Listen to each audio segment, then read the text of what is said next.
Hi, I'm a friend of vlogger. Hi. Yes! Makabas sa inyo. Kaya ko pa ang katagpaw.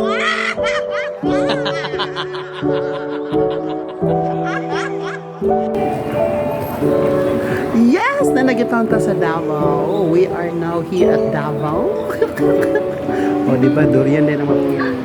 Ay, ang Davao, no? Kaya napaka sa airport. Kabalo ka sa mong ma-smell? Ang durian na dayon. Kana. Perfect!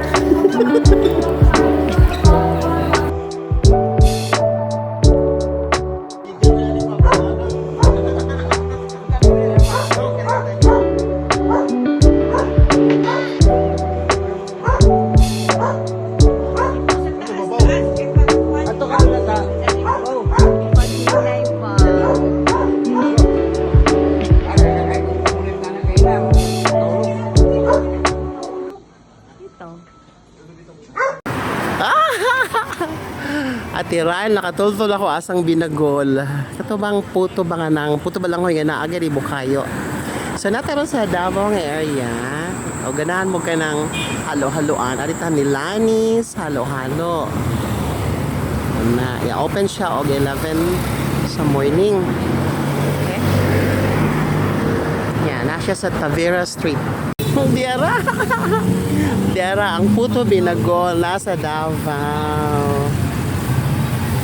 Yun sa pagluto ni Kuya. Dara. Puto, yun sa pagluto. Ano ba? Nalagay siya sa bagol. Pangano ba? Ala, luto na. Agi, balihi pa di ay.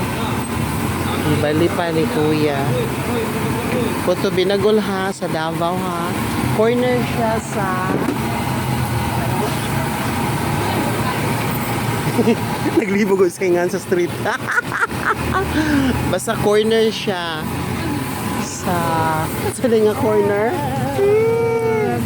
Ati Rari, basuya kita kay Rari sa binagol. Lami kayo. Nakakita na dyan ko yun sa pagluto.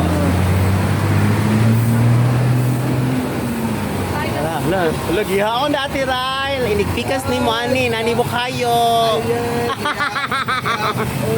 Lagi haon na. Hala. Diyan, mahurot na ni Ron. Thank you. Hala, in fairness, Batang UP, taga Sibura, Maria Ate Ryle. Kuya, Batang ESK. Volleyball.